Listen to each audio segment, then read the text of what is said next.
Zakaj Ljubljana?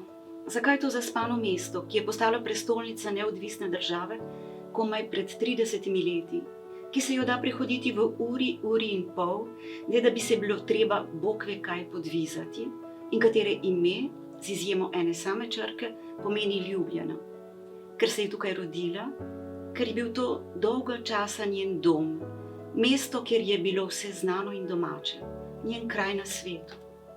Ker je bil to prostor pustolovščin Zarjev, mesto njunega skritega kraljestva, ker je imela tukaj svojo klop, ki je bila samo njena, odkoder je lahko opazovala svet od zgoraj navzdol, pustila mislim, da grejo po svoje in bila čudovito sama, ker se ji, kdo ve, lahko še kaj pripeti v tej deželi, odkoder prihaja, ki je dala smisel za enakost in drznost in ki je ne pozna več.